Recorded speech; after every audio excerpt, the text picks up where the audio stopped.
Pode permanecer sentado. A gente vai fazer hoje em formato de aula, né? Então tem muita coisa para a gente conversar, transformar esse simpósio numa grande sala de aula do nosso seminário, como eu estou habituado a dar aula para vocês. A gente vai fazer dessa forma hoje, tá bom? Senhor Deus, a tua palavra ela é viva, ela é eficaz, e tudo que nós vamos aprender e estudar aqui é sobre a ótica, sobre o prisma da tua palavra.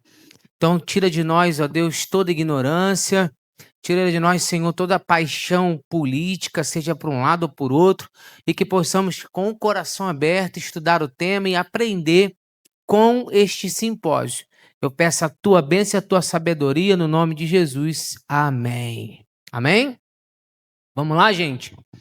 Nós vamos trabalhar hoje o tema a igreja e o Estado. Existe alguma relação ou existe algum papel da igreja na política? Esse ano é um ano de eleição. Nós vamos votar para presidente da República. Aquele ar-condicionado ali tá me incomodando. Cadê o.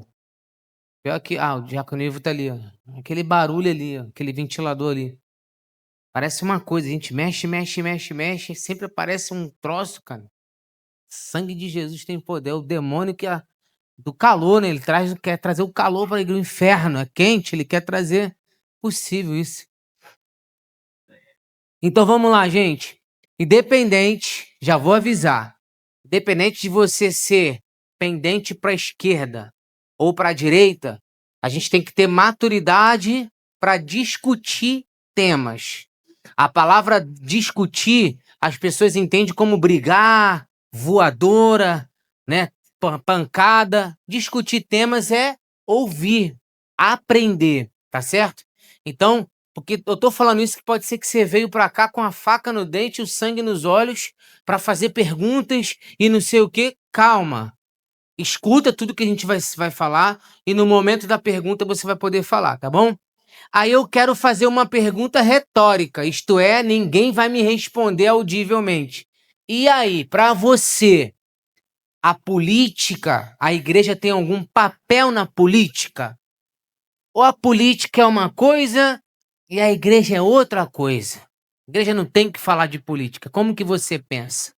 Outra, será que a igreja, né, de Cristo, ela realmente precisa militar na política?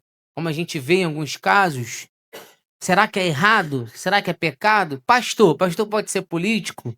Pode ser vereador? Pode ser prefeito? Pode ser presidente? O que que você pensa sobre tudo isso? Então, você só pode tirar alguma conclusão do tema se você entender primeiro o que é política, tá certo? Segundo slide está na tela.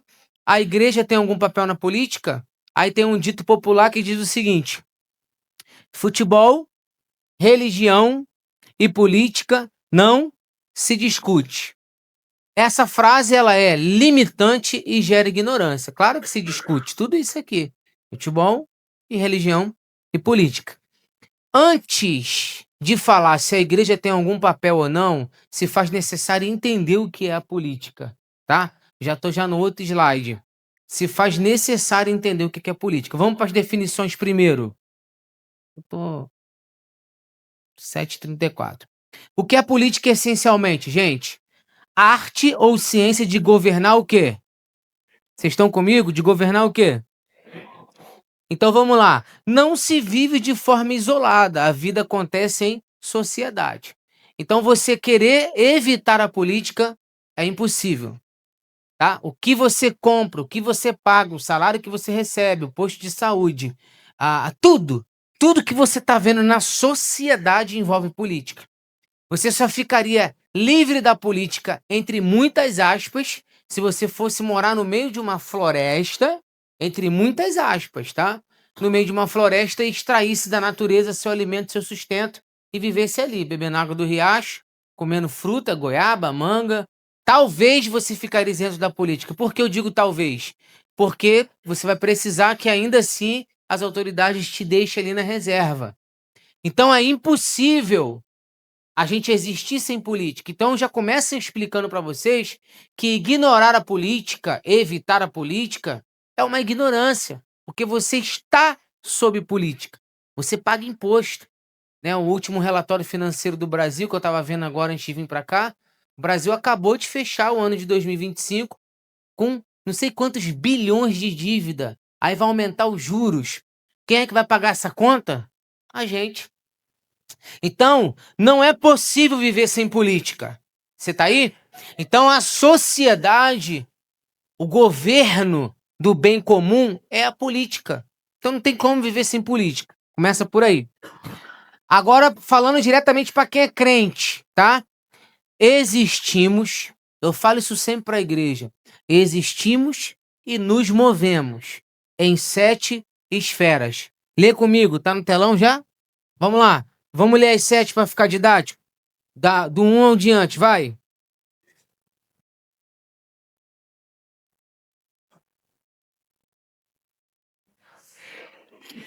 Em quais dessas esferas que a gente existe e se move, a política exerce influência? Pensa aí. E a igreja tem algum princípio a ser seguido em alguma dessas áreas? Então você entende que a vida do ser humano, ela está intrinsecamente ligado ao princípio bíblico e à política. Não tem como fugir disso. O social envolve política, familiar envolve política. Pastor, familiar não envolve política, não. Envolve sim testamento, envolve direitos civis, casamento, tudo isso tem a ver com política, né? Registro e por aí vai. Emocional envolve política, financeiro envolve política e físico envolve política. Tudo isso daqui, a política exerce uma certa influência.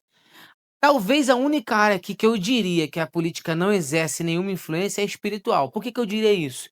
Que dependendo da lei que possa ser promulgada, pode afetar o nosso culto, a nossa religiosidade. Você sabia que existe uma lei tramitando que obriga pastor a casar pessoas homoafetivas? Não passou ainda, mas essa lei está tramitando aí. Se aprovada, imagine como não vai ser um monte de pastor sendo preso. Porque eu não vou casar. Eu não vou casar ninguém homoafetivo. A minha irmã, ela é nessa condição e ela me perguntou: você iria no meu casamento? Eu falei: responde para você mesmo. Ela disse: eu sei que você não iria. Eu não vou. Amo, abraço, ajudo no que for preciso, mas eu não concordo. Então, a política, ela impacta a nossa vida. Resumir, o crente que resume a sua vida apenas no espiritual, ele é um crente alienado. Porque quem despreza a política, necessariamente vai ter que viver só na vida espiritual.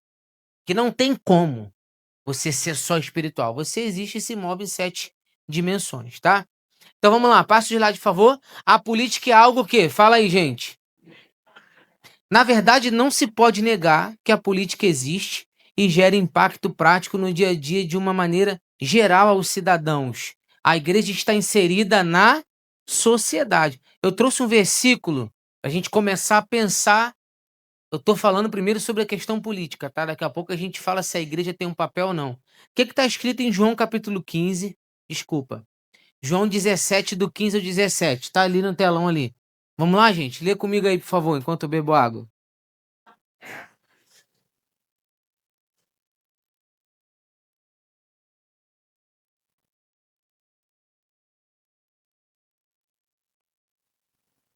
Talvez essa dicotomia aqui que a gente embola e bota a carroça na frente dos bois.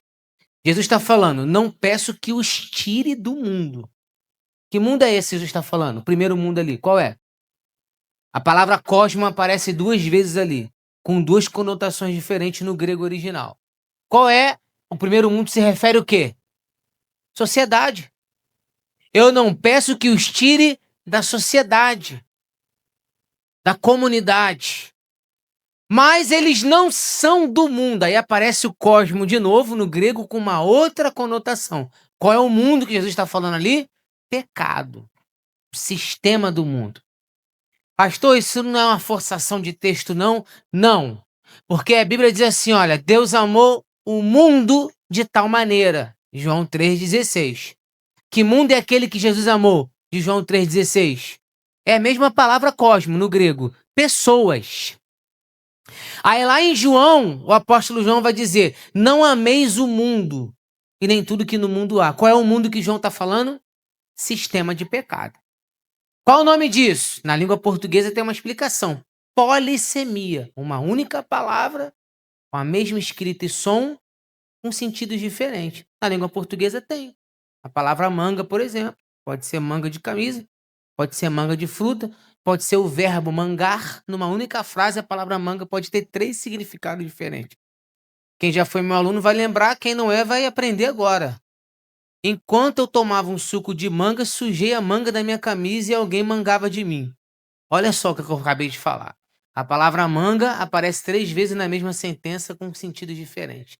Na Bíblia também tem um monte de polissemia, palavras polissêmicas. Poli de muito, semia sentido, múltiplos sentidos. O Tail foi para casa. Então Jesus está falando, não tira do mundo, sociedade, mas eles não são do mundo, sistema de pecado. Então você observa que é aqui que a gente bota os pés pelas mãos. Eu estou numa sociedade. Jesus não me retirou de lá. Você tá aí? Eu tô.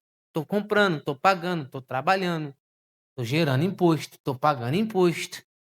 Tô sendo impactado pelas decisões dos políticos. Tô sendo impactado pelo que está acontecendo no Congresso. Quem aqui faz muito Pix? Quem faz muito Pix? Levante a mão quem faz muito Pix. A partir de janeiro agora, se você fizer acima de 5 mil de Pix, tu vai pagar imposto. Você sabia disso ou não? Quer dizer, então, que se eu ajuntei 10 mil, né? Eu não ganho 10 mil, mas eu ajuntei 10 mil para comprar uma geladeira para mim daquelas top. Quando tu fizer o Pix para Casa Bahia, tu cai na malha fina. Tem como evitar isso? Tá repreendido, pastor. Isso não é questão de repreender. Isso é política. Tá aí. E aí? Tu tá aí ou foi para casa? Então, a política é algo inevitável. Por quê? Porque a gente não saiu do mundo. Me ajude aí a falar com esse aluno que tá aplicado do teu lado. Fala para ele assim, a política... Ah, não vai falar não, Isabela. Aí não dá. Vai, fala aí. A política é inevitável. Porque você e eu não estamos na eternidade. Não os tire do mundo.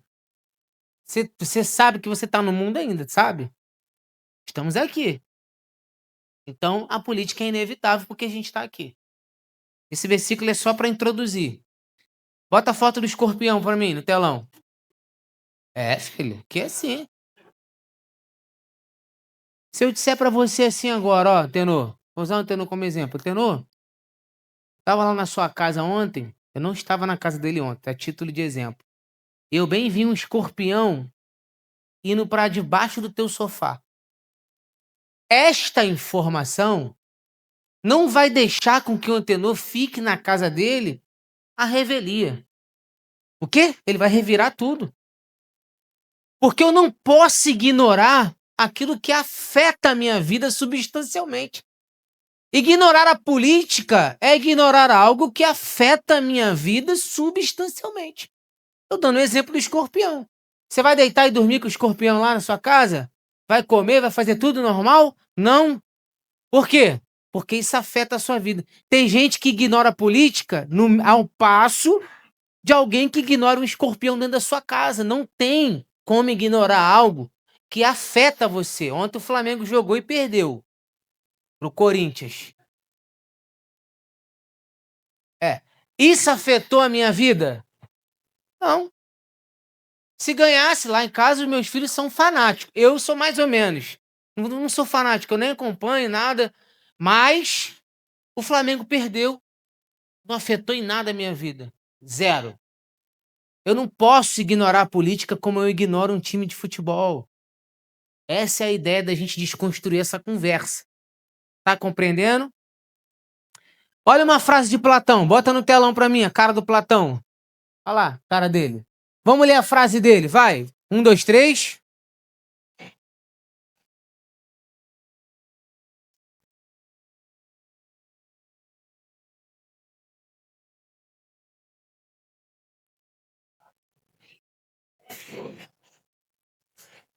Gostou dessa, Davi? Já conheci, eu acho, né? Não existe neutralidade na política. Não existe. Ah, eu não gosto. Tu vai ser governado por quem gosta. E quem gosta, às vezes, é mal. E aí a gente vai sofrer por isso.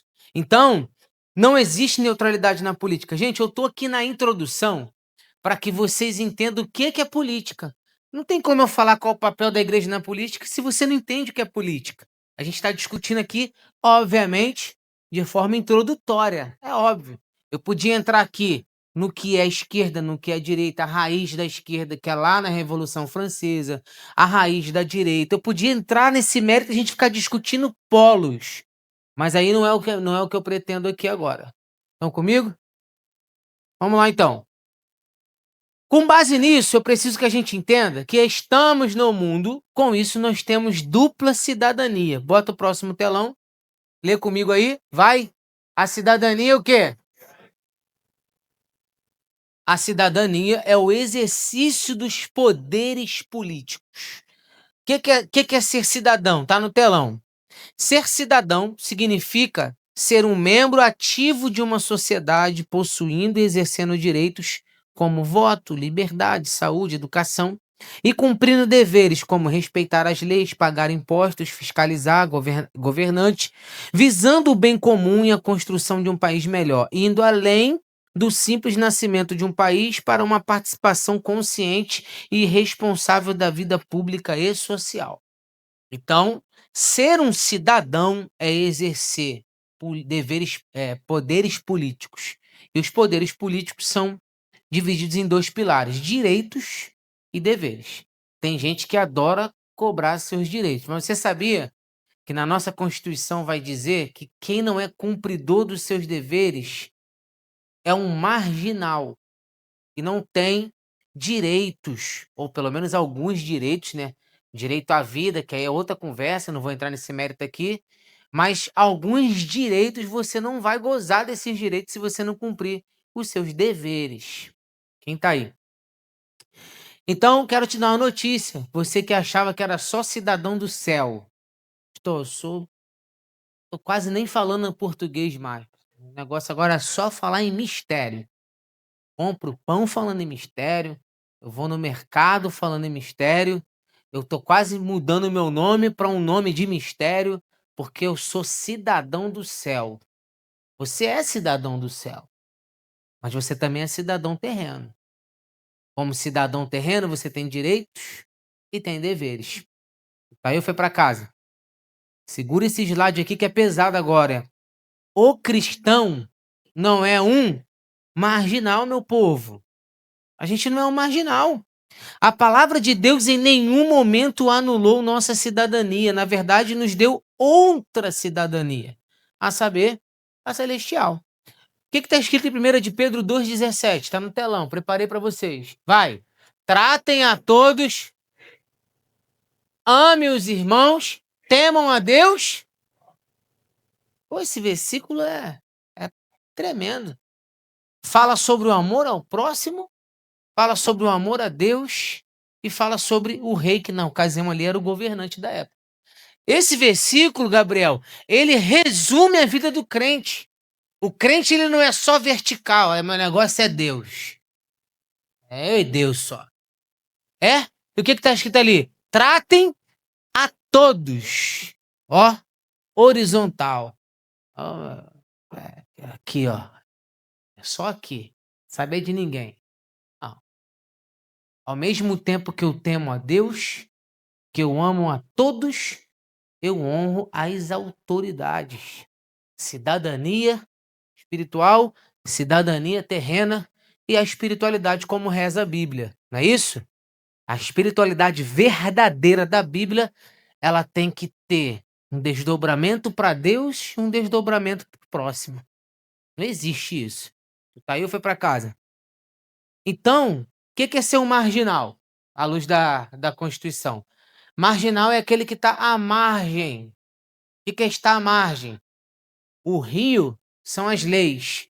Eu não quero obedecer às leis, então estou à margem do rio. Daí a palavra marginal, aquele que está à margem, do lado. E muitas vezes, quando o crente ignora a política, ele se comporta como um marginal. Como assim, pastor? Não é marginal no sentido de ser bandido, mas é ficar à margem da lei. Tu tá aí? Então, eu estou dando a vocês aqui uma introdução do que é a política e do que é o crente. Não tem como você ficar isento da política, tá, crente? Esquece essa conversa de que não, meu negócio é só eu. Não existe essa possibilidade de você viver como um marginal. Não existe. Tu tá aí? Sendo assim, vamos aprender. Está escrito lá em 1 Timóteo 2, do 1 ao 2. Lê para mim, tá no telão.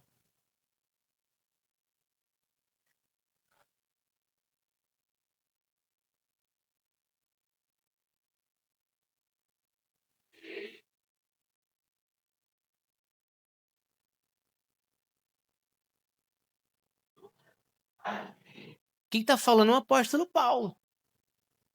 Para que ele está mandando a gente orar pelas autoridades para que a gente tenha uma vida tranquila e pacífica? Sabe o que é aquilo ali? Ele não está falando de vida de igreja. Ele não está falando ali de comunhão de igreja.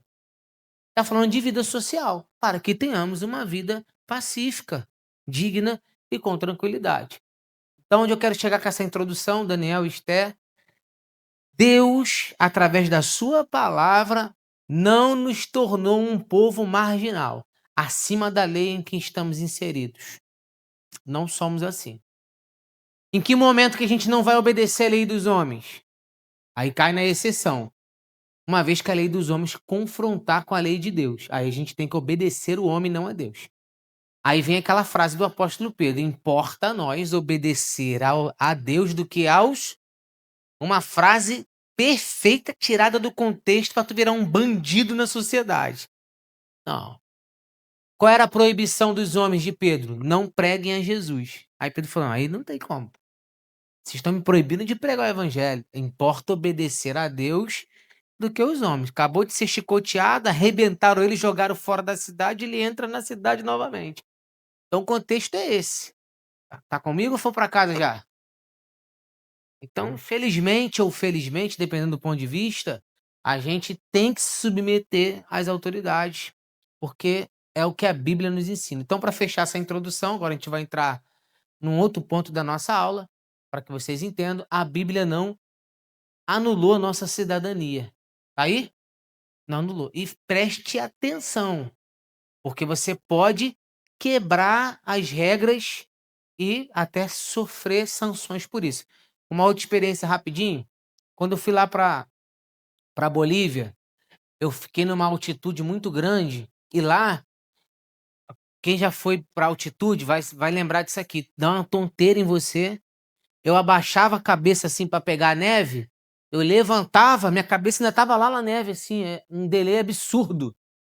E aí, sabe o que eles me deram lá na montanha? Chá de maconha.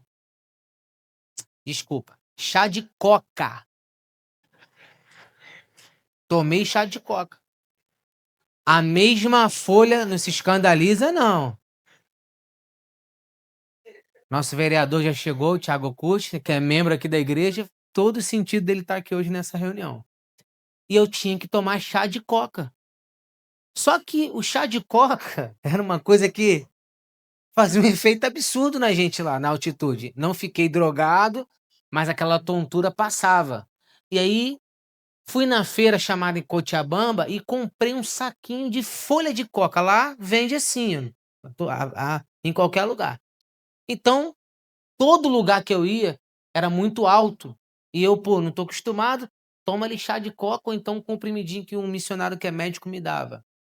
Aí o que eu fiz? Comprei e coloquei na minha bolsa. Só que eu mesmo esqueci que estava na minha bolsa. Aí eu tô lá em Santa Cruz de la Sierra para passar na alfândega. Pastor, presta atenção.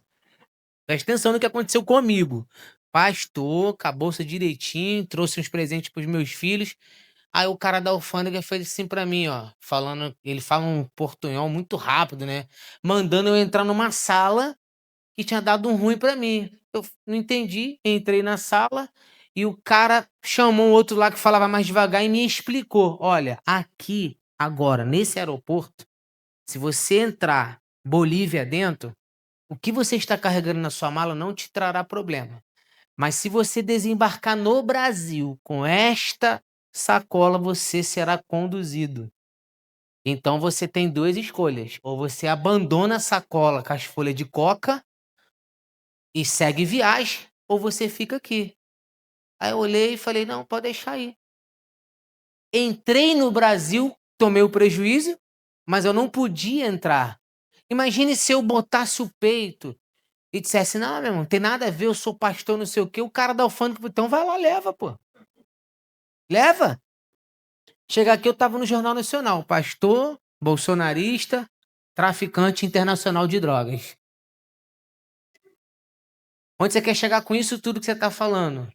Leis, leis dos homens. A gente tem que entender, e eu estou provando para vocês aqui que não estamos isento de política. É impossível você viver em sociedade isento de política. Eu estou te ensinando na Bíblia que você é um cidadão celestial e um cidadão também. Conversando com um rapaz uma vez sobre política, ele gosta de discutir política, ele falou assim para mim: "Eu não voto há muito tempo". Eu falei: "Então você não tem direito de discutir política comigo. Você não é um cidadão, pô.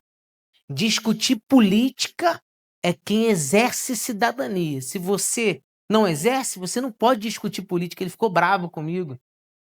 Então, com base nessas 2 referências que eu tô dando aos senhores, eu podia tem muitas outras, a gente vai ver aqui. Não podemos ser um cristão marginal. Temos que entender como funciona. Temos que estar no jogo, até porque o resultado desse jogo influencia a minha vida. E como eu disse no slide anterior, eu não posso ignorar algo que influencia a minha vida substancialmente. Tu tá aí ou foi para casa? Avançando, Jesus exerceu a cidadania, gente. Pelo amor de Deus, tá lá o texto. Coloquei para vocês lerem comigo, ó. E chegando eles em Cafarnaum, aproximaram-se de Pedro os que cobravam as didracmas e disseram: "O vosso mestre não paga as didracmas, não é?" Disse ele: "Sim." E entrando em casa, Jesus lhe antecipou, dizendo: "Que te parece, Simão? Que te cobram os reis da terra tributos ou impostos? Dos seus filhos ou dos alheios?" Disse-lhe Pedro: "Dos alheios." Disse-lhe Jesus: "Logo estão livres os filhos.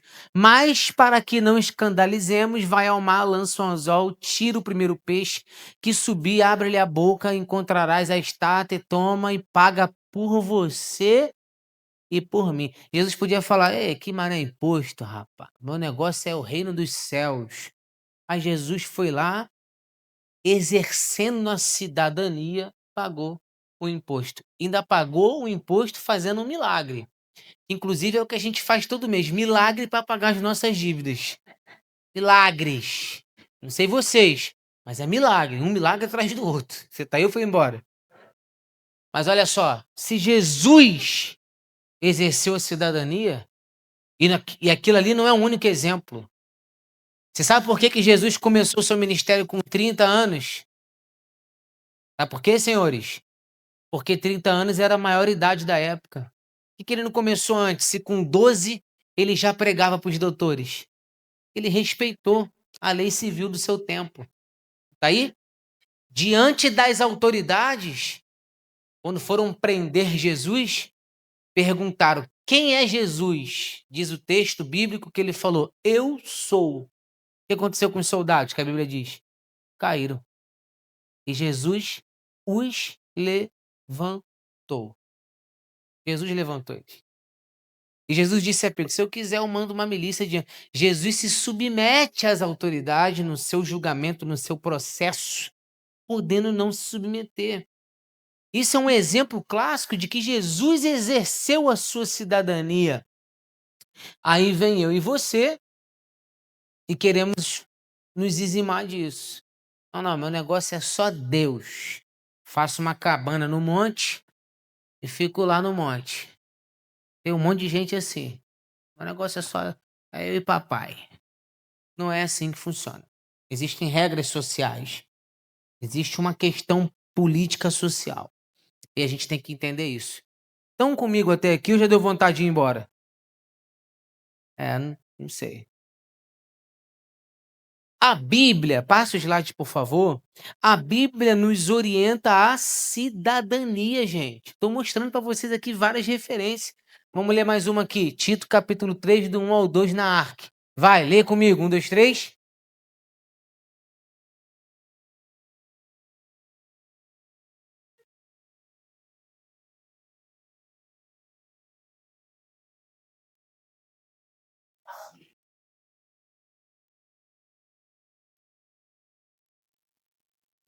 sejam submissos e sujeitos às autoridades. Tá entendendo? A Bíblia não manda a gente ser um desvairado, que não respeita nada nem ninguém, não respeita a autoridade. Não, não é assim que funciona. Dentro da comunidade de fé, todos nós somos iguais, aqui e agora. Todos nós. Por exemplo, aqui entre nós hoje tem o nosso vereador Thiago Curti, que é vereador eleito da cidade e é membro aqui da igreja há mais de 10 anos. Da porta para dentro, ele é um membro como qualquer outro aqui da igreja que senta, dá glória a Deus e aleluia. Mas da porta da Câmara para dentro, ele é uma autoridade política. Na cidade, ele é uma autoridade política. E a Bíblia manda a gente fazer o quê? Se sujeitar aos governantes e às autoridades. Então a Bíblia não manda a gente não viver em sociedade, deixar de ser um cidadão. Mateus, capítulo 22, do 17 a 21, diz assim: Dize-nos, pois, qual é a tua opinião? É certo pagar imposto a César ou não? Estavam questionando Jesus. Mas Jesus, percebendo a má intenção deles, perguntou: Hipócritas, por que vocês estão me pondo à prova? Mostre-me a moeda usada para pagar o imposto. Eles mostraram um denário. E ele lhes perguntou: De quem é esta imagem e esta inscrição? De César. Entre aspas, né? Porque eles que responderam. Responderam eles. E ele lhes disse: Então, deem a César o que é de César.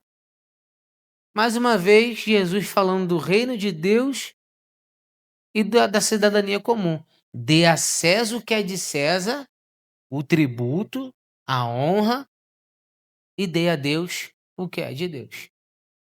Eu tenho consciência que esse assunto é um assunto sensível. E tem muitos membros que poderiam estar aqui e não vêm porque não concorda da gente conversar sobre isso. Só que eu tô assumindo risco de verdade mesmo, tá? Vou abrir o coração para vocês aqui. Eu tô assumindo o risco de aborrecer quem ama a ignorância a fim de libertar aqueles que amam o conhecimento. Eu vou assumir esse risco. Quando eu me posicionei politicamente na última eleição de presidência da República, tinha uma família inteira aqui que pediu para sair da igreja, que não aceitou que eu me posicionei politicamente. Então, de lá para cá, tem muitas experiências na minha vida que eu tô pagando para ver. Eu prefiro um povo que pensa a ponto de me criticar, a ponto de duvidar, a ponto de não ser tão simples de convencer, do que um povo que não pensa e é uma massa de manobra. Eu isso é adoecedor para eles e para quem está liderando. Então a gente tem que pensar. A Bíblia não estimulou a nossa ausência da cidadania. Em todo momento, eu trouxe só Novo Testamento, tem vários versículos do Antigo, só Novo, para você entender que a Bíblia não tem problema da nossa cidadania. Você fala em línguas? Glória a Deus, você tem dons espirituais, os 9. Pastor, tem os 9 dons, os 5 ministeriais. Pastor, eu tô praticamente um serafim. Você pode ser um serafim. Serafim da Bíblia tem 6 asas, você tá com 8. 8 asas. Ainda assim, você está no meio da sociedade. Você é um cidadão. E sendo um cidadão, você tem que entender tudo isso que eu estou mostrando para vocês. A Bíblia não nos ensina a ser marginais, nos ensina a sermos cidadãos da terra e cidadãos do céu. Você tá aí ou foi embora? Agora vamos lá, gente, para a gente ganhar tempo, tá?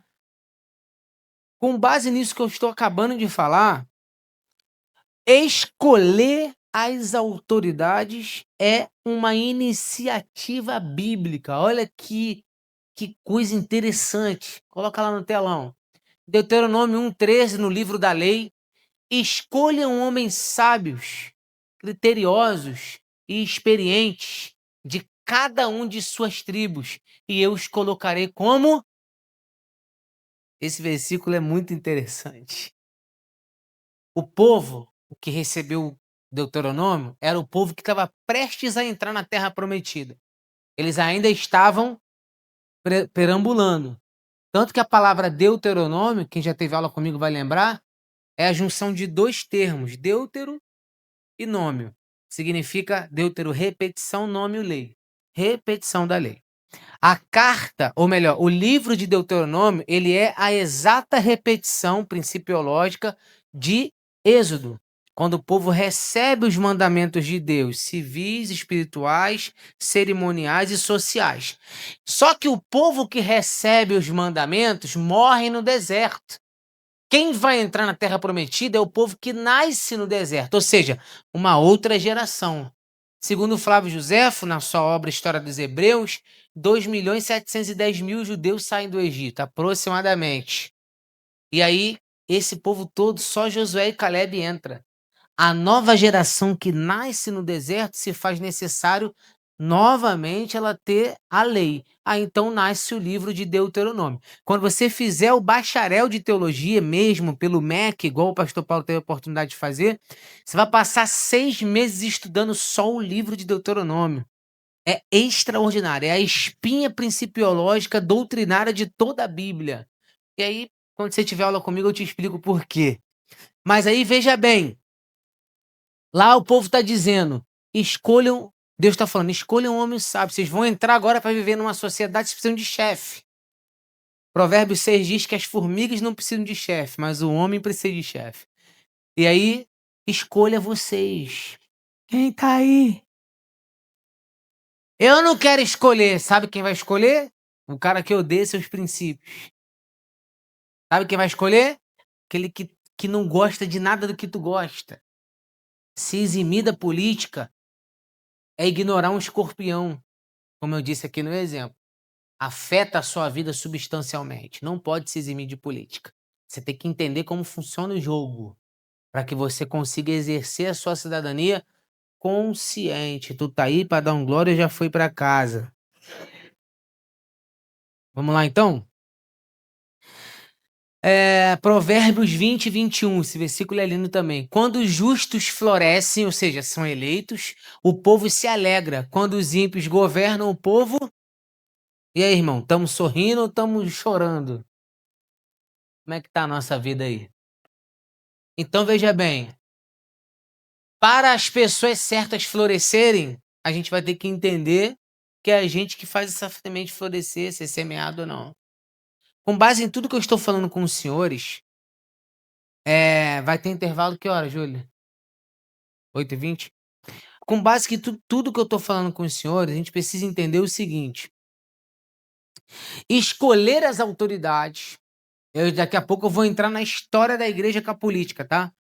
Aí vocês vão gostar, que eu vou falar dos imperadores, vou falar uma série de coisas, vocês vão gostar. Por enquanto, vocês estão fazendo cara de paisagem. Vocês estão entendendo, gente, até aqui? Estão curtindo? Vai falar que não, né? Já estou aqui.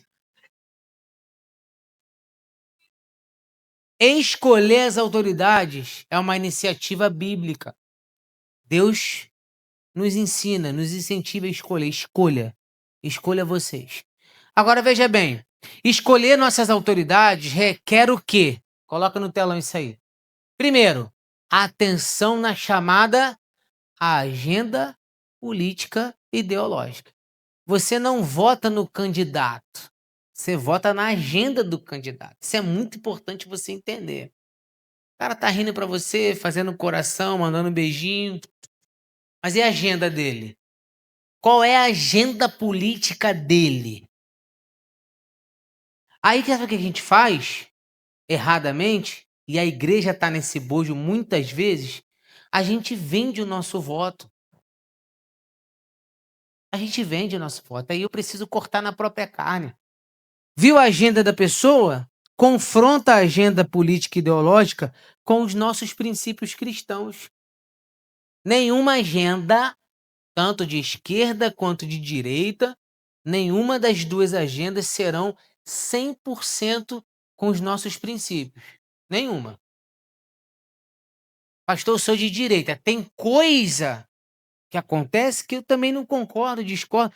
Concordar 100%, já diria Rui Barbosa, toda unanimidade é burra. Concordar 100% não dá, mas tem coisas que são absurdas. A capacidade intelectual do político. Tem gente que joga voto, o cara não consegue nem falar. Ah, o número. O que esse cara tá falando? Que não consegue falar. O cara não tem capacidade intelectual. Não tem garra para entrar numa discussão calorosa, se necessário for, para poder argumentar. Então você tem que ver a capacidade intelectual quando você for votar. Isso aqui são alguns conselhos com base no que a gente vai falar daqui a pouco. Tem que ver se a pessoa também tem vocação política, gente. Tem gente que não tem vocação política. Defina para mim a vocação política no teu entendimento, pastor. A vontade de servir é a principal. Você tem que entrar na política, a vontade de servir, de ajudar, de ver a coisa ir para frente, de amar a cidade, de amar a situação, de amar. Essa paixão pela política tem muito a ver com servir. Então, eu estou mostrando para vocês aqui na Bíblia, tá? Recapitulando até aqui, que a gente vai entrar no intervalo, tá? Recapitulando até aqui. Você percebeu que a Bíblia não exime a gente da nossa cidadania, orienta a gente a ser cidadão, não nos deixa a dúvida que nós não devemos ser marginal. A Bíblia incentiva a gente a escolher as nossas governanças. A Bíblia nos orienta em tudo isso que eu falei. Jesus foi um cidadão, Paulo foi um cidadão, inclusive Romano também, ele tinha dupla cidadania. Tudo isso eu estou mostrando para vocês entenderem que não existe só vida espiritual. O negócio é só glória a Deus, aleluia. Não existe isso. Você é um cidadão, você está inserido na sociedade, precisa entender como funciona, precisa saber que a política afeta a nossa vida e tirar esse fantasma da nossa cabeça. Nós falamos até agora slide 4, né? Do 4 em diante. Nós falamos até agora sobre o que é política essencialmente, significado. Falamos também que a gente existe e se move em 7 esferas diferentes. Quando eu descobri isso aqui, estudando isso aqui, assim, a mente abre de uma maneira tremenda isso aqui. Que a gente tende a espiritualizar tudo, né? A gente tende a espiritualizar tudo. Come mal, dorme mal, só come veneno, depois a culpa é do diabo que eu tô doente. A gente espiritualiza absolutamente tudo. Não trabalha, não projeta, não estuda, não faz um concurso. Ah, o diabo tá me humilhando nessa pobreza. A gente tende a espiritualizar tudo, né? E não é assim que funciona. Falamos também que a política é algo inevitável. Nós estamos falando do slide 6. Pode ir passando, tá? Para mim, por favor, Eric. Falamos também que a gente não pode ignorar, no slide 7, aquilo que afeta a nossa vida substancialmente. Deu o exemplo ali do escorpião. Falamos da frase de Platão, que é uma frase que eu gosto muito, né? Você tem todo o direito de não gostar de política, mas vai ser governado por quem gosta. E às vezes é alguém ruim. Falamos da cidadania. Falamos que o cristão não é um marginal, slide 10, né? Estamos vivendo em sociedade. Falamos que Jesus exerceu a cidadania, no slide 11. Falamos no slide 12 que a Bíblia nos orienta à cidadania. Estão acompanhando comigo aí no telão? Tá certinho?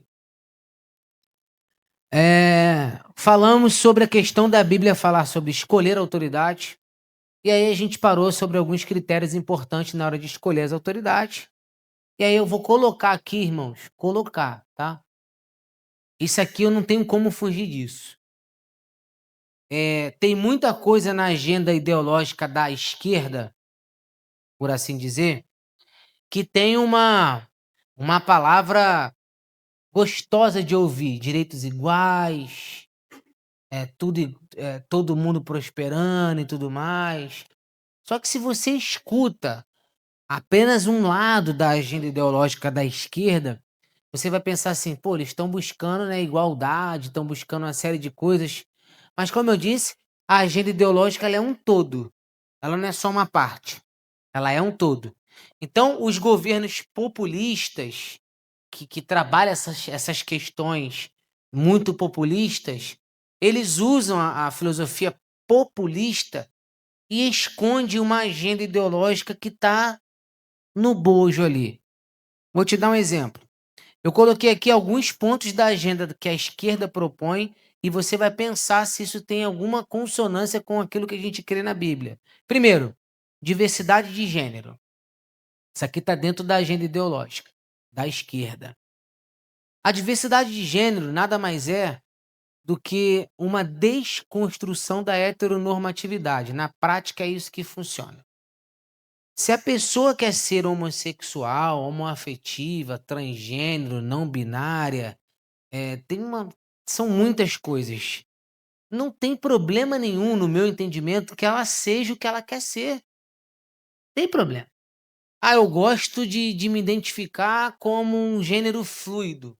Boy seta. É até estranho falar, mas essa é a frase. Boy seta. É um gênero fluido. Tudo bem. O que não pode é o camarada que hoje acordou se sentindo mulher e querer entrar num banheiro feminino, por exemplo. O que não pode é um cara que hoje está se sentindo mulher, porque ele tem um gênero fluido, e querer praticar uma luta com uma outra mulher. Tem cabimento eu lutar com qualquer mulher que esteja, qualquer uma. Tem cabimento você lutar comigo? É zero cabimento. Tem como? Porque o homem é biologicamente mais forte. O pulmão do homem é 25% mais capaz. Mais capaz. A gente consegue colocar no nosso sangue, né, o famoso ATP, com uma velocidade 3 vezes mais do que a de vocês que são meninas. A gente que é homem tem um osso mais denso, a gente tem uma calota óssea aqui na testa mais do que você. A gente dá uma cabeçada em você que é mulher, a gente vai te machucar. Você tá compreendendo? Então eu não posso achar que porque agora eu me identifico como uma mulher que eu posso adentrar no universo da mulher como se eu fosse uma mulher. Então o grande problema da diversidade de gênero não é a pessoa querer ser o que ela quer. Tem problema. O que você faz do seu corpo e com o seu corpo não é problema de ninguém. O problema é que essa agenda, ela adentra outros direitos fundamentais. Eu tenho uma filha adolescente, eu tenho uma filha de 14 anos. Se a minha filha estiver no banheiro e um marmanjo entrar, não vai dar certo. Não vai dar certo, porque eu vou lá, vou tirar ela de lá. Não vai dar certo isso? Não vai. Aí, em nome do amor, presta atenção como esse negócio é perigoso. Em nome do amor, porque contra o amor não há lei. É assim que eles dizem, né? Então, em nome do amor, é legítimo. Aí vem uma galera LGBTQIA+, PN+, agora eu não lembro tudo. Gospel. E eles estão pregando isso. Esse pastor Felipe Freire, que é um louro de barba e tal, ele fala isso. Ele diz o seguinte: Deus não condena o amor. Se ele ama outro homem, Deus não condena o amor, porque a Bíblia diz que contra o amor não há lei. E se um pedófilo dizer que ama um bebê?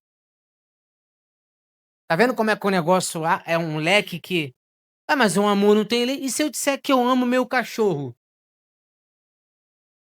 E se eu disser que eu amo, tá compreendendo? Então, não é porque eu amo que. Não, se tem amor, tá tudo certo. Não é assim. Então a agenda da esquerda ela tem esse ponto que é completamente antibíblico. E aí, não é o que eu acho. Tem coisas que a Bíblia diz que eu também não gostaria que fosse. Vou dar só um exemplo para você. A Bíblia fala assim, olha, bendizei o que vos maldizem. Quem é que gosta de falar bem de alguém que está só falando mal de você? Quem é que gosta? Quer ver outra coisa que a Bíblia diz? Se teu olho te faz pecar, arranca ele fora. Tem que negar a si mesmo. Quem é que gosta de viver se autocoibindo? Então, a diversidade de gênero vai dizer o seguinte: te faz feliz?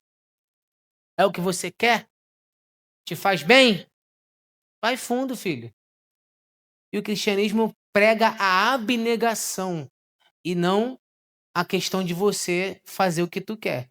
Não bate. Aborto como direito fundamental. Está na agenda da esquerda. O presidente atual, o presidente Lula, ele disse o seguinte, né? Que ele era contra o aborto e tudo mais. Foi eleito. O primeiro ato presidencial dele, no tocante à saúde, foi retirar o Brasil da Convenção Anti-Aborto. Primeiro ato. Primeiro.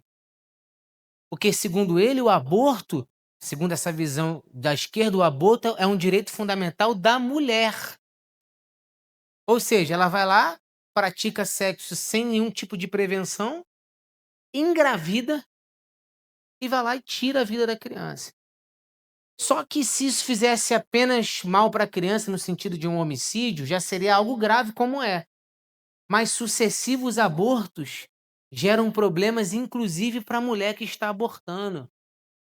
Então, eu não posso dizer que o aborto é algo que a gente concorda.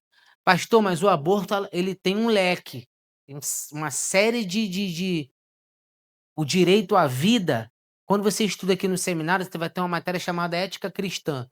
E na ética cristã, a gente aprende que o direito à vida tem algumas exceções, até mesmo bíblicas. Mas eu não vou entrar nesse mérito aqui agora. Eutanásia, suicídio assistido, tudo isso tem uma abordagem de um olhar cristão, que não dá tempo da gente entrar. O que eu quero dizer aqui, em resumo, que o aborto é uma coisa que a Bíblia condena. Daí eu fui para casa. Outra coisa que está dentro da agenda da esquerda é desconstrução de princípios religiosos. A gente acredita em autoridade religiosa.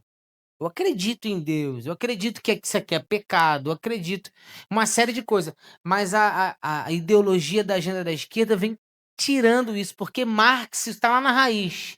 Marx e Lenin, ambos trabalhavam isso, que todo e qualquer tipo de autoridade é uma forma de opressão.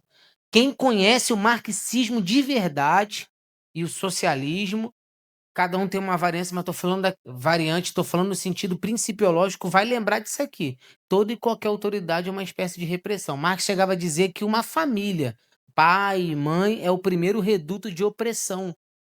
Porque lá em casa, quem manda sou eu, pô. Tem essa do Natan, do Nô, da Sofia. Quem manda lá em casa sou eu.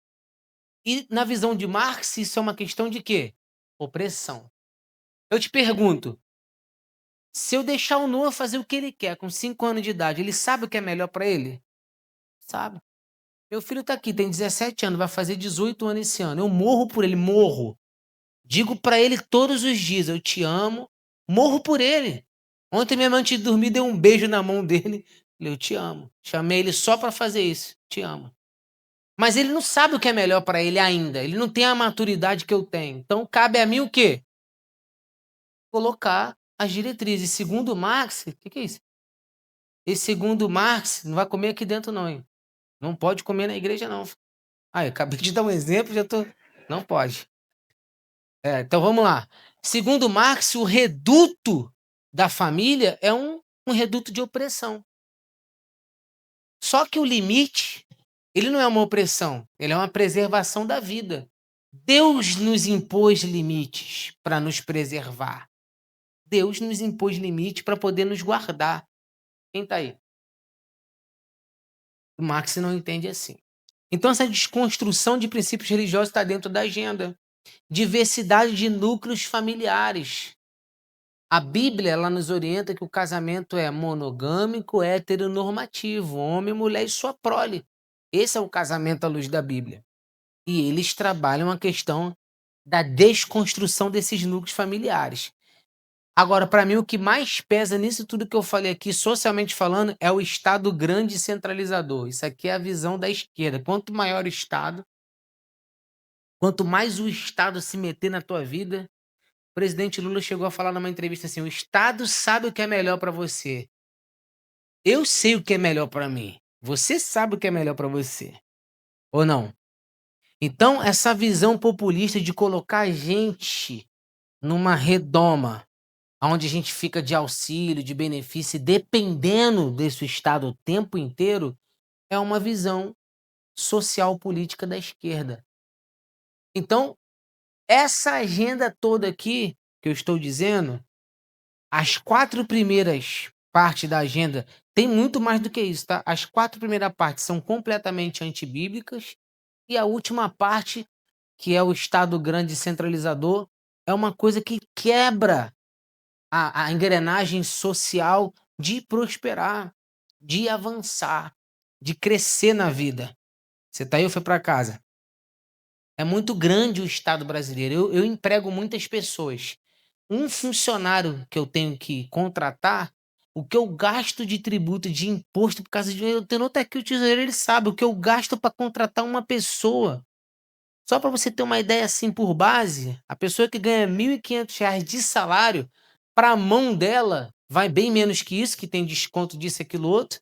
E eu, que contrato essa pessoa, eu gasto quase R$ 1.000 a mais numa série de tributos de imposto. Se esse dinheiro todo fosse para a mão do funcionário, ele ficaria muito feliz. Não ficaria feliz? Tem gente dando até glória aí.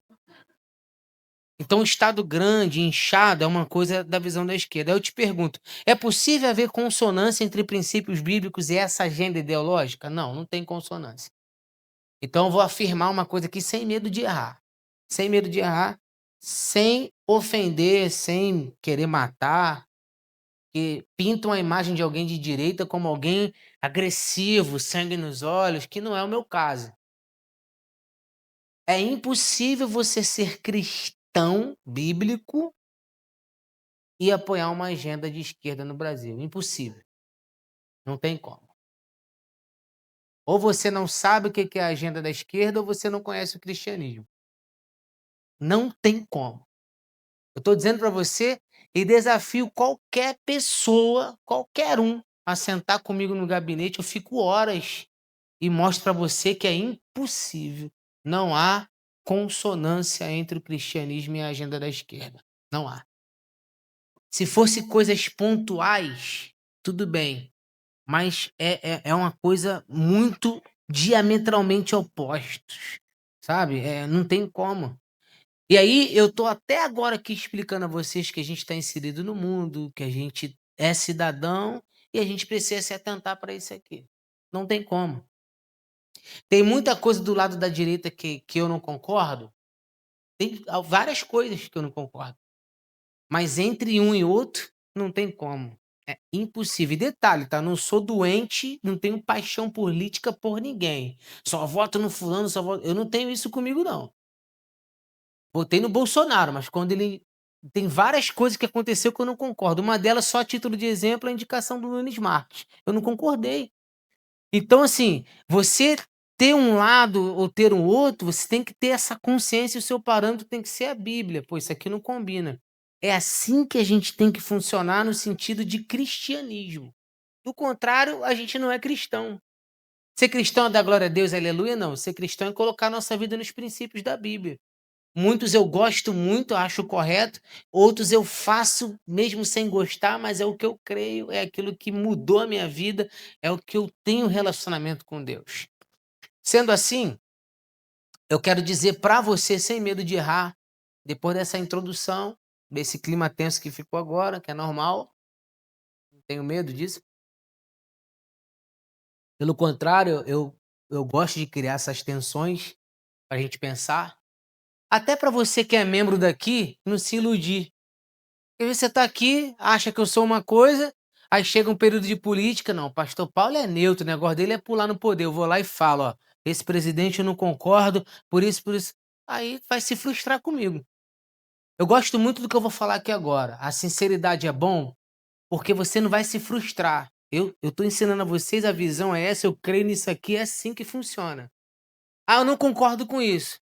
Zero problema. Não andarão dois juntos se não tiver de comum acordo. Aqui eu não tenho medo de me posicionar. Aqui eu não tenho medo de discutir esse tema. Aqui eu não tenho medo de falar o que a Bíblia diz. Pode ser o que for.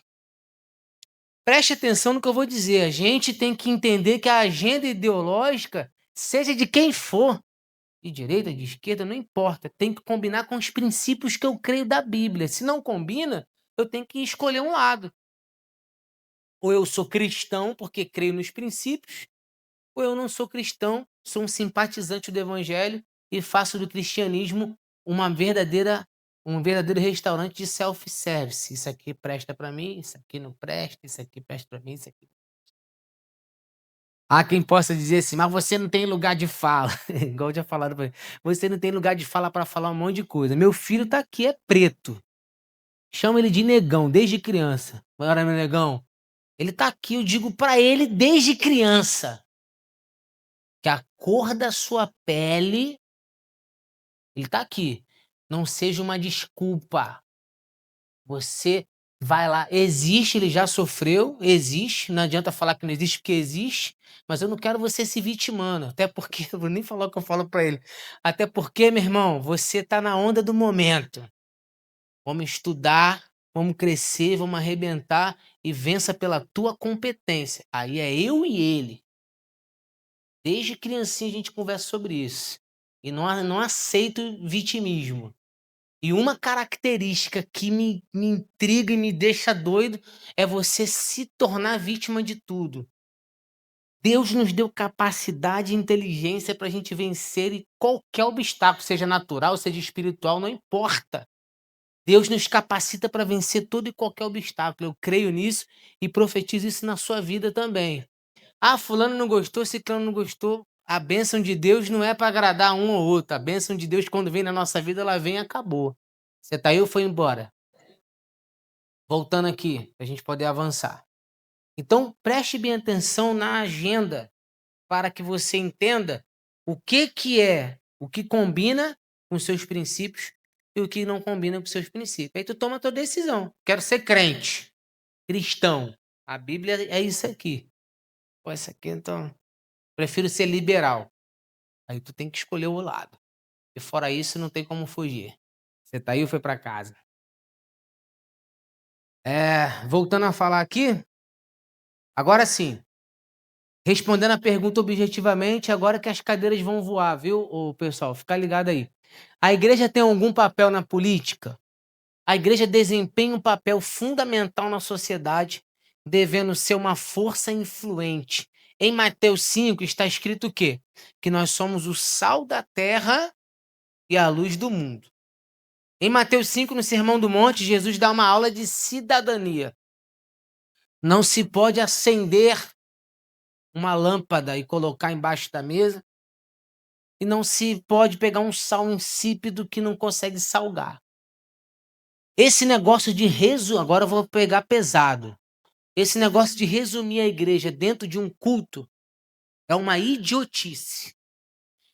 Resumir a igreja no glória a Deus e aleluia é uma ignorância. A igreja, segundo a Bíblia, não é só liturgia. Temos culto. Temos glória a Deus, temos aleluia, mas a igreja está na sociedade. Quando você está lá no seu trabalho, tu está sendo igreja lá. Quando você está na tua faculdade, você está sendo igreja lá. Hoje mesmo eu estava comprando um livro aqui para sortear para vocês, e o vendedor que estava me vendendo o livro recebeu uma ligação na minha frente. Escuta essa, nem te contei. Aí o cara falou assim, pois não. Então, irmão, tu me mandou aqui 15 livros a mais que eu não paguei. Eu ouvindo no Viva Voz. E o vendedor falou, que isso, cara? Sério? Sério, pô? Você mandou errado, você vai ficar no prejuízo? Manda seu Pix que eu vou pagar. Aí o vendedor falou, pô, glória a Deus pela tua vida, irmão. Porque sabe o que aquele cara tava fazendo? Sendo igreja, pagando uma coisa que ele recebeu e o cara ia tomar um prejuízo. Você é a igreja quando tu devolve troco. Tu é a igreja quando você respeita as pessoas lá fora. Tu é a igreja quando você ajuda o necessitado.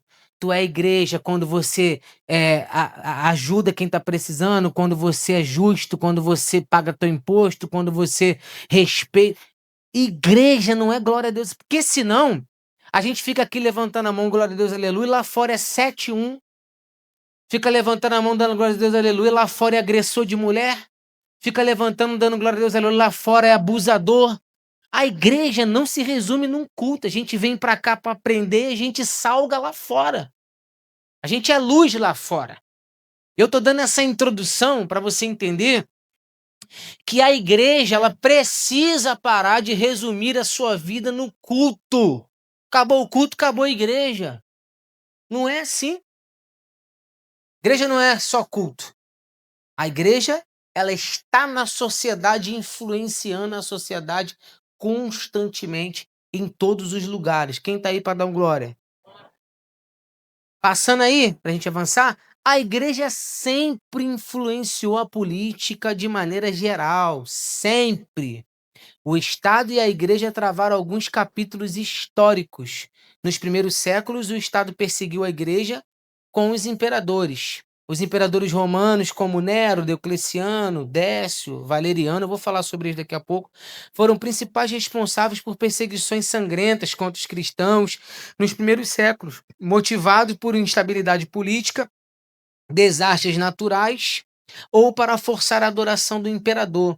Realizaram execuções sistemáticas, torturas, destruições da igreja entre os anos 64 depois de Cristo. João morre no ano 99, vou falar daqui a pouco, até 311 depois de Cristo. Então, o que eu quero dizer com isso? A igreja sempre influenciou a sociedade a ponto dos imperadores começarem a perseguir a igreja. Era onde eu queria chegar. Sempre. A igreja nunca foi uma redoma de vidro, ela sempre estava influenciando lá fora.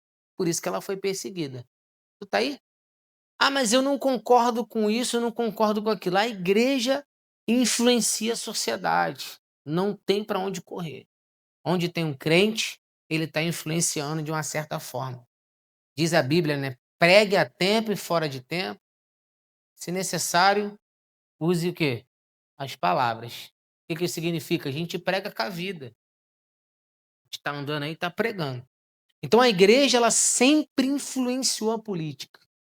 Só que hoje, falar de política, um pastor não pode falar de política, um crente não pode falar de política, porque existe esse conceito de igreja é uma coisa e política é outra. E não é bem assim que funciona. O Tail foi para casa. A igreja sempre influenciou, sempre incomodou, e a relação da igreja com o Estado nem sempre foi pacífica. Por exemplo, o primeiro imperador, para a gente poder avançar rapidinho, iniciou a primeira grande perseguição usando cristãos como expiatórios para o incêndio de Roma. Você conhece a história? Executando líderes como Pedro e Paulo. Quem foi o primeiro imperador que perseguiu a igreja? Esse camaradinho ali, ó, com aquela carinha de bobo ali, ele exterminou muito crente. Esse camarada, ele deu início a uma era de perseguição contra a igreja, onde o Estado perseguia a igreja. Você vai entender onde eu quero chegar. E no primeiro momento o Estado persegue a igreja, até chegar um camarada que une o Estado com a igreja e até passar pela reforma protestante. Então vou te dar agora o punhado histórico do que a igreja e a política e o Estado se envolveu ao longo dos anos. Aí depois veio um imperador chamado Domiciliano, tá lá, os anos 81, 96 depois de Cristo. Ele perseguiu cristãos sobre a justificativa de Deus, que os deuses estavam zangados com eles. Ele foi prender o João no ano 99, que foi onde que o João, né? No ano 99 ele morre e a igreja então perde o colégio apostólico. Mas olha a justificativa, os deuses estão irritados com a igreja. Aí veio Trajano, né? No ano 98, estabeleceu a política que ser cristão era um crime por si só, devido à recusa de adorar o imperador. O imperador ele era adorado. Esse livro aqui, que a missionária Elizabeth está me mostrando, é um resumo do que eu preparei, né? Os Mártires do Coliseu. Esse livro fala um pouco sobre isso. E aí, o que acontece? Esse imperador aqui, ele determinou quem é crente está cometendo um crime. É criminoso por si só. Por quê? Porque não adora o imperador. Pode piorar isso aí, pastor? Vai piorar, porque aí veio o cabelinho cacheado do Marco Aurélio. Esse camarada culpou os cristãos por pestes, fomes, né? Tinha peste, tinha fome, a culpa é dos crentes. E aí ele começou a executar. Aí o Estado perseguindo a igreja pelo simples fato da igreja se posicionar. Essa história acontece hoje? Acontece. Tem casos de crente intolerante que vai e arrebenta centro de macumba, erradamente. E a nossa briga não é contra a carne nem contra o sangue. Eu entro aqui nesse centro de macumba aqui na frente, tomo café com eles e tudo lá. Tenho medo nenhum. Dia desse eu tava vindo de carro, pai de santo, todo paramentado na chuva. Abri a porta do carro e mandei ele entrar. Ele nem acreditou. Para eu entrar, entra. E o dia que eu tiver medo que algo que ele crê afeta aquilo que eu creio, então acabou minha fé em Deus. Acabou minha fé em Deus. Abraço, sento, coma comida, zero medo. Pode manifestar, fumar um charuto na minha frente. Eu não tenho medo, porque eu sei no que eu creio. Eu sei no que eu creio. Você tá aí, eu fui para casa. E tive várias experiências para chegar nessa condição que eu tenho hoje, mas aí não vou entrar no mérito agora. Aí, Entrava imperador, saía imperador, o negócio só piorava. Aí o sétimo Severo, que é esse outro imperador, o que que ele proibiu? Proibiu conversão ao cristianismo. Quem se converter morre.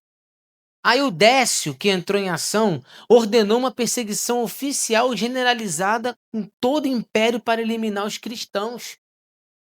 Aí o Valeriano, que é esse homem sem nariz aí da foto, tá aparecendo ele aí? Deram um soco, arrancaram o nariz dele. Ele confiscou propriedade da igreja. Então, não, a igreja agora é como chegasse aqui agora, tomasse o templo e me matasse. Olha só como que os imperadores começaram a perseguir os cristãos, Natan, ao longo dos séculos. Aí veio quem? Aí veio o Diocleciano, cara sangrento demais. A grande perseguição, a mais severa e longa, com destruição das Bíblias. Começou a destruir as igrejas e as Bíblias, tacava fogo em tudo, tudo, tudo, tudo. Aí veio uma sequência de imperadores que o Estado perseguia a igreja. E por que eles perseguiam a igreja? Porque a igreja influenciava a sociedade. Quem tá aí para dar um glória? Se prepara porque eu vou falar agora, tá? Existiam templos, a deusa Diana, por exemplo, que o culto da deusa Diana eram orgias. As mulheres ficavam embriagadas, com a sua cabeça raspada, esperando os marinheiros chegar para fazer aqueles cultos de orgias. Começaram a se converter essas mulheres. E o culto começou a acabar, porque não tinha mais prostituta. Aí começou a afetar. O camarada que estava ali roubando, cobrando imposto, roubando, não sei o quê, aceitava Jesus, que é o caso de Mateus, parava de roubar. Então começou a afetar a sociedade de uma maneira, tirando a idolatria, tirando a criminalidade, tirando a prostituição. E foi afetando, irmãos, que tem muita gente que vive disso, que vive da prostituição, que vive da criminalidade, que vive da situação. Eu mesmo fui resgatar uma mulher aqui uma vez na Boca de Fumo, paguei uma dívida que ela tinha lá, conversei com o gerente do Comando Vermelho. Ele falou pra mim, ninguém me contou, não, ele falou pra mim que ele trabalhava na Boca e o pessoal chamou ele e falou: Tu quer ser gerente? Quero. Então tu não pode mais usar droga, porque gerente nosso não pode usar. Eu falei: Sério? Sério? Nem beber eu bebo. Ele vive da droga e não consome a droga. Tá compreendendo como é que é? E aí você tem uma sociedade se transformando e sendo quebrada em vários aspectos por causa da igreja. Aí os imperadores caíram em cima. Até que essas perseguições todas acabaram com quem? Bota a foto do Constantino aí. Não, volta. Volta, por favor. Isso. Todas essas perseguições que a igreja sofreu, acabou aqui, olha. Essas perseguições visavam manter a unidade do império, obediência aos deuses romanos, vendo o cristianismo como uma superstição perniciosa e subversiva. O imperador Constantino encerrou o período no século IV. Aí quem assume é Constantino. Quando Constantino assume, o que ele faz? Ele une a igreja e o Estado, basicamente. Agora a religião oficial do Estado é o cristianismo. Muitos críticos que eu pude ter acesso, estudar, ler, vai dizer que quando a igreja se une ao Estado, aí ela perde a sua essência. Em que aspecto? A igreja ela é a voz profética do Estado. Ela não é o Estado, mas ela é a voz profética do Estado. Quando ele une as duas coisas, acabou a perseguição, mas aí misturou o que não deveria misturar. Para a gente poder parar nesse capítulo, porque eu vou ganhar tempo, porque ainda tem sorteio, um monte de coisa, já são 9:03. Eu quero falar sobre o impacto da reforma protestante na política. E aqui eu vou responder se a igreja tem um papel na política ou não, tá? No século IV, acaba as perseguições, que foi do primeiro ao quarto, pau quebrando em cima da igreja, matando, exterminando, tacando fogo em Bíblia, uma confusão. Constantino vem, acaba com a perseguição, mas em contrapartida, a igreja perde aquela voz profética, essencialmente em muitos casos. Mas a reforma protestante, onde eu quero chegar, ela vem para mudar. Coloca lá no telão. A reforma protestante foi um grande movimento religioso e o que, gente? E o que? Que ocorreu na Europa durante o século XVI. 1500 até 1599. Iniciado por figuras como Martim Lutero na Alemanha, questionando práticas da Igreja Católica e levando à divisão do cristianismo ocidental, com impacto profundo na política, cultura e economia. Aqui que eu quero chegar. A reforma protestante não foi apenas uma reforma doutrinária, gente. Não foi só parar de pagar indulgência. Não foi só você acabar com os 7 sacramentos para ser salvo. Não foi só transformar a missa em latim na língua alemã que o povo entendia. A reforma protestante começou a transbordar do culto para fora. Começou, por exemplo, a Igreja Católica tinha imposto o pecado da usura, que seria o quê? A igreja pode ter bens, mas ninguém. Trabalhar, ter dinheiro, guardar era pecado. Então a reforma protestante começou a ensinar que não é pecado, o trabalho é um dom de Deus. Para quem não sabe, a reforma protestante começou a trazer um impacto social. Por exemplo, foram eles que iniciaram a escola pública, o hospital público. A reforma protestante começou a entrar na sociedade de uma maneira a impactar politicamente a sociedade. Porque antes não era assim. Quem foi que fez isso, pastor? A igreja. A igreja impactando o cenário político. A herança política da igreja, passa o slide, por favor. O posicionamento político em meia sociedade trouxe grandes avanços sociais e econômicos para a sociedade num todo. A frase, por exemplo, o que me preocupa não é o grito dos maus, mas o silêncio dos bons, falada por Martin Luther King Jr., reflete uma perspectiva teológica social de que o mal prospera quando os justos se omitem.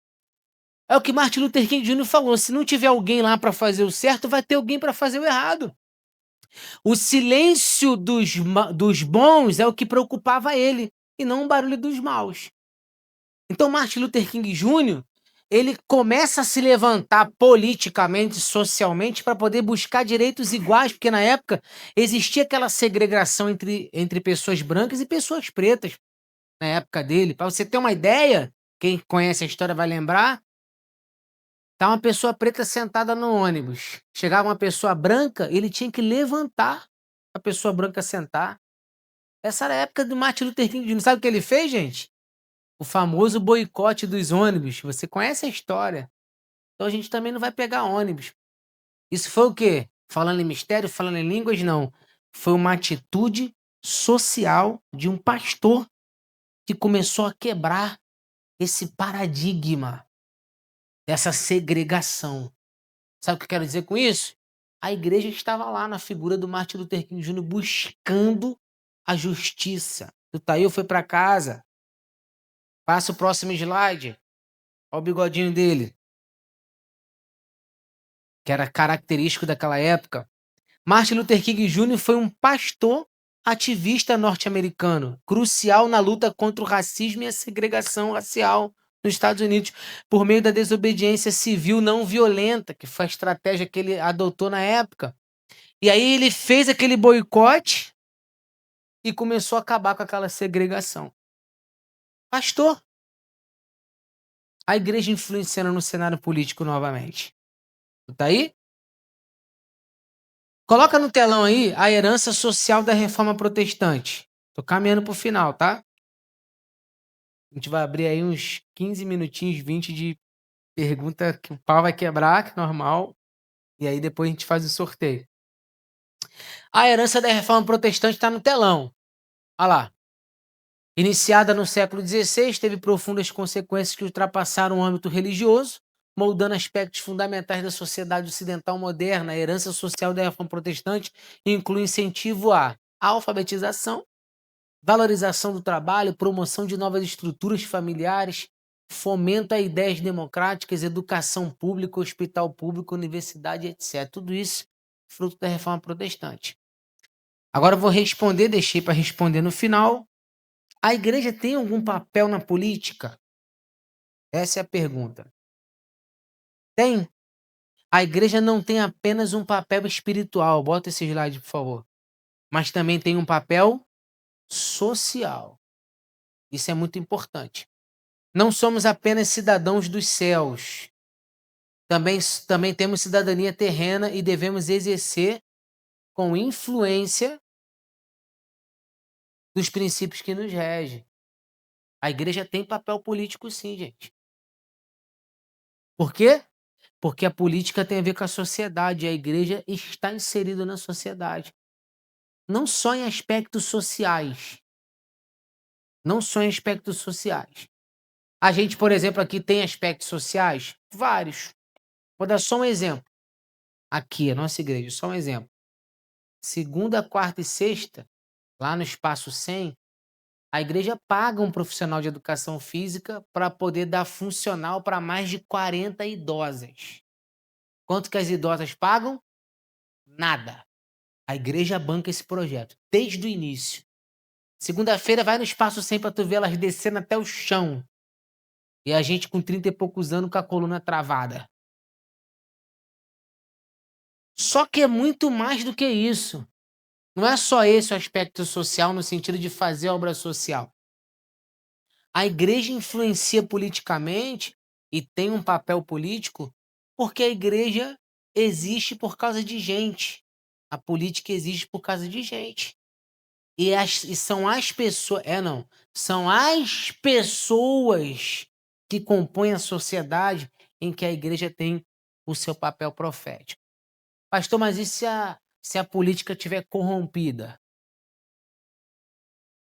Como está, em muitos casos. Isso não quer dizer que a igreja tem que se omitir do seu papel. A igreja tem seu papel político de influenciar, sim, na sociedade, naquilo que a gente acredita, respeitando, sem disseminar ódio, mas discordando. Porque discordar não significa odiar. Discordar. Isso aqui a gente não crê. Ponto. E a gente não aceita, ponto. Respeitando o outro, mas se posicionando politicamente. E para fechar minha fala aqui, que eu vou abrir para as perguntas, tá? Para fechar minha fala aqui, não existe neutralidade no cristianismo, tá? Luther King Jr. tem uma frase que eu gosto muito que diz assim: para fazer inimigos ou para ter inimigos, basta se posicionar. Se posicionou, tu vai ter alguém que não gosta de você, a menos que você seja uma planta. Tem posição nenhuma? Não, não sei. Não, eu me posiciono. Eu sei que isso atrai ódio e admiração, mas eu me posiciono. Como diz a Bíblia, crie, por isso falei. Eu falo do que creio, tá certo? Sendo assim, a igreja tem algum papel na política? Tem. Tem papel na política. No papel de influenciar, no papel de mostrar aquilo que a gente crê e naquilo que a gente acredita, que é a palavra de Deus. Amém? Sendo assim, quem vai conduzir as perguntas? Rodrigo, Isabelle? Perguntas, tá? Pastor, eu tô a fim de perguntar, não tô a fim de brigar. Aí a gente pega o kimono ali e dá um rola, melhor. Aproveitar que eu voltei os treinos. Suzana, ajuda aí, Rafaela. Não, fala aí. A paz do Senhor, boa noite. Pastor, eu gostaria de que o senhor me esclarecesse, eu quero uma opinião sua, uma opinião Vai. pessoal. Vai. Por quê? A gente tem o exemplo do nosso vereador, né? Eu sei que ele é militar, ele está licenciado, ele não pode exercer as duas funções, correto? O que o senhor acha de um pastor num grande cargo político, como se fosse governar um país, um estado ou até um município? Qual seria? Ele poderia fazer as duas funções ou ele deveria cessar? Porque, querendo ou não, ele na liderança de uma política e ele num púlpito, ele automaticamente influenciaria os seus membros, as opiniões dele.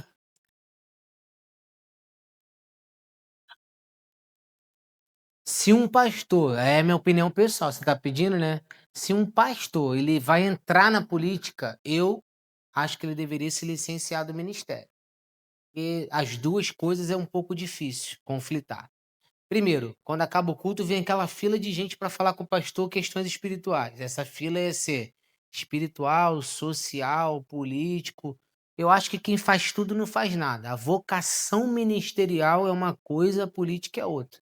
Eu acho que ele deveria se licenciar. Eu mesmo já recebi diversos convites para vir, vereador e tudo mais, mas eu acho que eu acho, tá? Minha opinião pessoal. Ele deveria se licenciar e pode exercer a política, mas se licenciar do ministério. Que as duas coisas é muito difícil. É muito difícil conciliar. Se é um pastor auxiliar, eu já penso diferente. Pastor auxiliar, tá aqui, o presbítero Sebastião, o pastor Fabiano, eles são pastores auxiliares. Entende? Então acho que eles podem. Agora eu já é mais difícil. Vou te dar um exemplo hoje só, podia dar vários. Passei a manhã inteira com a França no médico, cheguei e me internei para fazer isso aqui, de lá, de não sei o que e tudo mais. Se eu tivesse uma outra atribuição, eu não ia conseguir fazer. Então, é isso. Minha opinião pessoal é essa. Vocês estão pegando leve nas perguntas. Vai, Haroldo. Haroldo é o diretor do Che A paz do Guevara. Senhor. Boa noite a todos. A pergunta é: qual é a relação do Estado e a igreja no Brasil? É, boa pergunta isso aí, né? Hoje, o público cristão virou um curral eleitoral. O pessoal sabe que a igreja tem um poder, né, Tiago? Sabe que o pessoal cristão tem um poder político. Então, muita coisa eles ficam querendo agradar a igreja, querendo, né, para poder pegar esse voto. Eu acho que hoje o Estado já entendeu que a igreja tem poder de eleger alguém. Eu acho isso, tá? No município, enfim. Tu vê na época de eleição que eles ficam preocupados, né, Thiago? Começa a rodar em várias igrejas. Eu acho que o Estado hoje no Brasil entendeu que a igreja tem poder grande de voto. Eu acho isso. É, o Estado é laico. Para quem não sabe que Estado é laico, o Estado não tem religião. Isto significa ser laico. Mas ele, hoje no Brasil, ele está preocupado com o nicho evangélico, com certeza. Com certeza. Isso tanto da direita quanto da esquerda, tá? Tanto um quanto o outro. Pergunta. Pega pesado. Vai, tem uma ali. Boa noite, gente, a paz. Só queria falar sobre a questão do aborto, que eu achei que faltou esclarecer algumas partes, porque, por exemplo, em questão do estupro, como é que ficaria na sua visão? Eu tava achando que essa pergunta viria, né? Uma pessoa que foi estuprada, essa é a pergunta. Me ajuda aí se eu estiver equivocado. Se ela deve tirar o neném ou não, certo? Eu, no meu entendimento, não tiro o neném. Depois que o neném nascer, você tem a opção de poder fazer uma doação legítima. Eu conheço pessoas que sofreram estupro, passaram a gravidez porque a mãe não deixou tirar e hoje ama a criança. Aqui mesmo na igreja tem um caso de uma menina que, numa relação que teve, engravidou e essa gravidez foi muito indesejada. E aí tivemos que fazer vários gabinetes com essa menina, orientar. O próprio pai, que era um namorico, né? O próprio pai incentivava, porque tinha dinheiro, a tirar. E foi assim, uns 9 meses ajudando essa menina. Conversando, orientando, orando. E hoje, quando eu vejo a menina, que ela tá. Meu filho tá com 5 anos, acho que ela tem uns 5 anos, a menina é um doce, uma inteligência, uma benção. Ela não pode me ver, eu não, é pastor Paulo. E hoje a menina é o amor da família. Então eu creio num Deus que cura, curador, um Deus que não precisa matar uma criança porque ele é incapaz de curar uma dor. Eu creio num Deus que cura a dor. Aí entra a minha fé. Mas é traumático para ela. Eu sei que é. Eu sei que é. Mas eu tenho exemplo. Te dei 2 aqui que eu vi de perto. Pode ter que tenha outros, né? Não sei. Mas eu vi de perto. Eu acho que tirar a vida de alguém não vai consertar a dor. Eu acho que vai criar outra dor. Entendeu? Então, assim, eu sei que é polêmico, mas como eu disse para vocês, eu não deixo de me posicionar. Aborto, para mim, só em questões médicas, de questões de que o médico fala, não tem condição, né? Má formação, alguma coisa encefálica, vocês estão entendendo? trazer uma série de coisas. Agora, em caso de estupro, não. Eu sei que é muito sensível. Pode ter gente aqui agora que vai me odiar. Já tá saindo daqui com raiva de mim. Mas eu vivi essas duas experiências de perto. Então eu creio num Deus que cura sem precisar tirar a vida. E essa menina que eu tô falando, essa menina ela é especial demais. Ela é muito inteligente. Ela é muito especial. E se eu não tivesse intervido juntamente com a igreja, essa menina não estaria aqui entre nós hoje. Minha experiência, tá? Vamos, gente. Perguntas mais pesadas. Ó, o Everton levantou a mão antes ali, tá? Calma aí, meu filho. Pega leve com o pai. Lá, ó. Paz do Ó, Senhor para todos. fica com medo de perguntar, não, hein? Não tenho medo de responder. Vai. Então, eu queria saber até que ponto a bancada evangélica é benéfica ou não. Por quê? Porque até então a gente sabe que durante muito tempo a bancada evangélica ela era considerada o centrão de Jesus, pelo fato do poder que tem. Tanto é que no segundo turno, o Lula escreveu uma carta para a bancada evangélica falando que não ia proibir cultos, ia ser um governo pró-família, porque ele estava com medo de perder votos dos evangélicos. Tanto é que ele mandou a galera ir nas igrejas, só que as mulheres eram feministas, e os feminismo sempre prega que o homem é um opressor, e não faz parte de uma mulher evangélica, que ela não pensa isso do seu marido. Então, quando ele mandou essas mulheres ir na igreja, elas não tiveram muito sucesso. Até porque também, não necessariamente uma mulher de direita é bolsonarista. Assim também como eu vejo que nem todo mundo que é de direita é da bancada evangélica. Então, todos os deputados, senadores que eu vejo que são de direitas, eles são pró-família, então não necessariamente a bancada evangélica é que levanta o bastião da moral para defender a família. Temos vários políticos assim. Então, quando eu vejo, principalmente quando eu vejo, assim, ó, o Silas Camargo, que era o presidente da bancada evangélica, envolvido em corrupção, aí foi levado à eleição, aí ficou entre os dois, o Otoniel de Paula e o Gilberto Nascimento. Aí tiraram o Otoniel de Paula, que sempre foi militante, porque estava falando que agora ele está envolvido com... Olha só como é que envolve questão de pastor e igreja com a bancada evangélica. Então, pelo fato de eu ver vários deputados e senadores parlamentares de direita sendo pró-família, qual é realmente o papel da bancada evangélica? A tua pergunta foi até difícil de responder. Agora é sério, a bancada evangélica não é o suprassumo. Lembra da ocasião do cara que estava orando para botar o dinheiro na cueca? Então acho que ser evangélico ou não ser evangélico, no meu entendimento, tá? Não é sinônimo que ele vai fazer um bom trabalho na política, não. Não é sinônimo. Até porque tem muita gente na bancada evangélica que se vende. E tem muita gente que não é da bancada evangélica que não se vende. Então acredito que é necessário, vou te responder assim, é necessária a bancada evangélica, mas tem que ter esse olhar. Eles não são isentos. Tem muita coisa ali na bancada evangélica que realmente a vaidade, o ego, que envolve grandes denominações, favorecimentos, tem, pô. Não adianta ficar aqui falando que não tem e mentindo. Tem. Ou não tem? Então é necessário, mas eu acredito que hoje não é o freio da decadência moral no Brasil, não. Tem muita gente que não é da bancada evangélica, que é trans e defende os valores que eu creio mais do que um evangélico. Então, respondendo a tua pergunta, é necessário, mas não é o freio. Vai.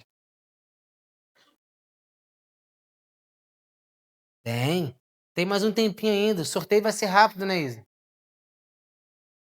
Saindo do meio dos políticos e partindo para os líderes evangélicos, pastores de igrejas, qual a opinião do senhor a respeito desses líderes que falam abertamente a respeito dos eleitos e falam assim: se não fizerem o que eu quero, o que eu digo, eles não são mais eleitos porque a minha igreja não vota mais neles? Tá vendo, Thiago? Eu sou contra isso. Sou contra. Eu sou contra isso. Inclusive, eu sou contra esse superpoder que o pastor tem de conduzir. Eu oriento vocês.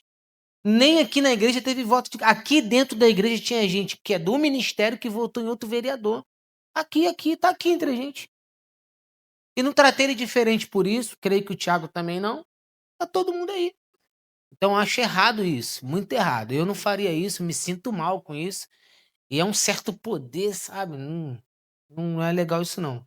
Ele tá aqui. Se um dia ele for prefeito da cidade e quiser continuar sendo membro aqui, vai estar aqui dando glória a Deus com a gente, aleluia, trabalhando. Se ele for um deputado federal, eu quero que ele faça o bem, mas eu não tenho isso. Não gosto de controlar nada nem ninguém.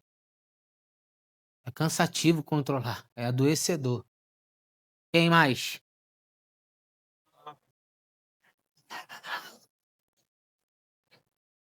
Pô, tá maior suspense, né? Não, para. Vai, desenrola, Pastor, carretel. só para dar uma ratificada no que a irmã falou sobre... Dá o quê?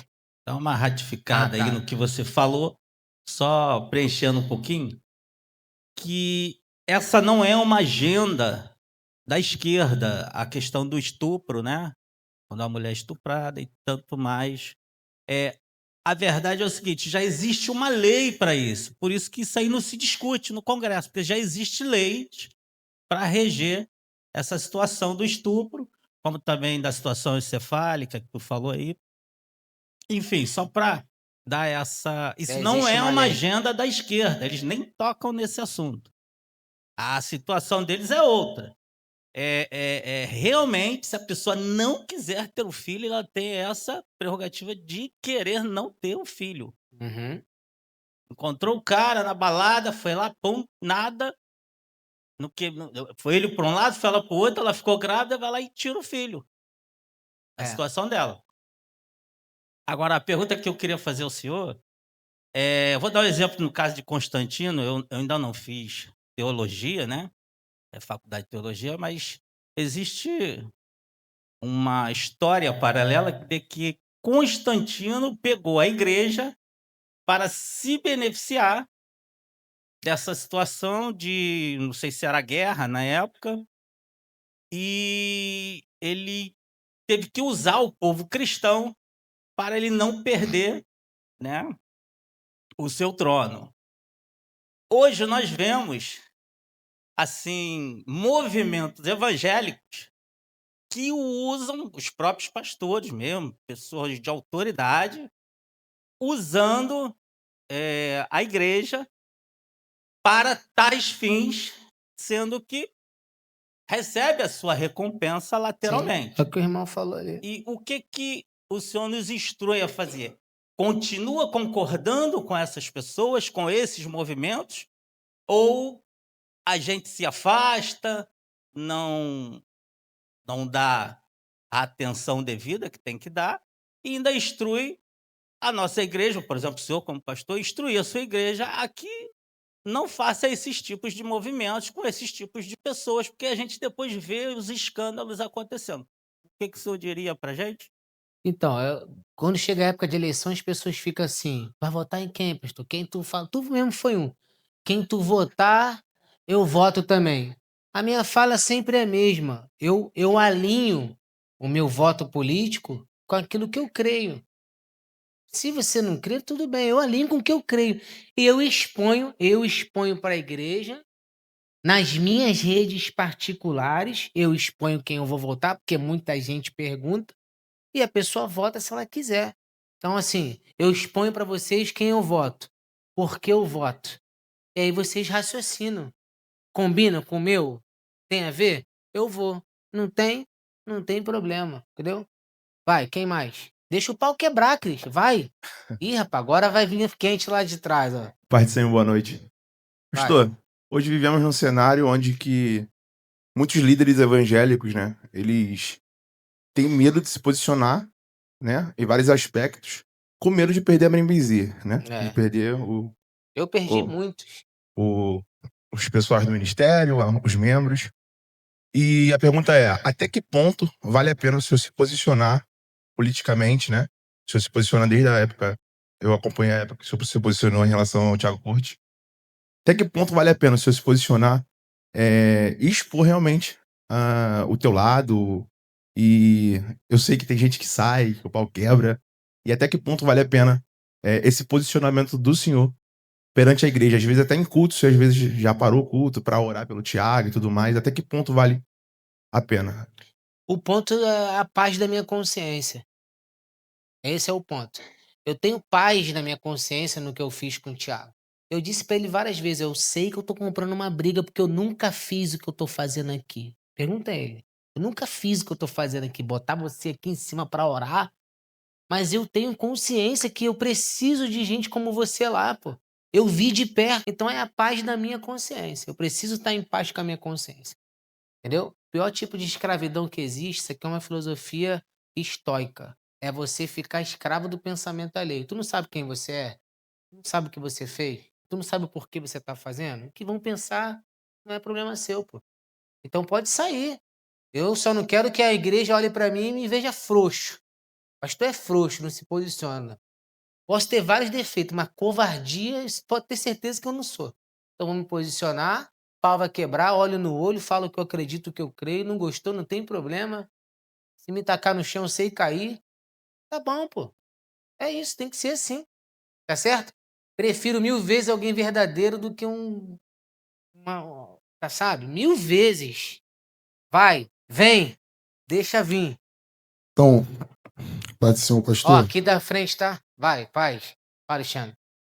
no Apologética 2.0, o pastor Bruno Teodoro falou uma coisa interessante. Ele falou que a verdade, ela não é subjetiva, mas que ela é absoluta. Eu já tinha estudado um pouco a respeito disso, um dia desse estava até conversando com a minha prima, né? E assim, infelizmente essa briga, questão, né, de esquerda e direita, as pessoas elas não se apegam à verdade, elas se apegam, tipo assim, ao que eu gosto.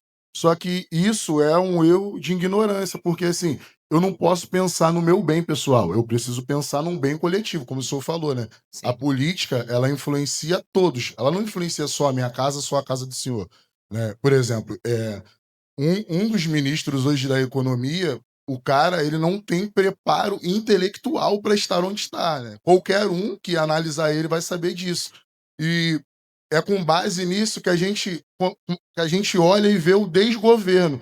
Aí eu falei assim, porque, tipo assim, por mais que eu goste do Haddad, eu não preciso que ele esteja lá para que eu goste dele. Ele tem que fazer um bom serviço. Mas como é que ele vai fazer um bom serviço Sim. se ele não está preparado para fazer um bom Sem serviço? intelectualidade que eu botei. Né? Então, assim, né, eu falei, eu dei um exemplo, né? Se eu tô triste, 2 mais 2 continua sendo 4. Se eu tô feliz, é a mesma coisa. Então a gente não pode ignorar aquilo que é verdade para fazer aquilo que a gente gosta. Tu falou tudo. Aqui na igreja tinha um rapaz, petista roxo.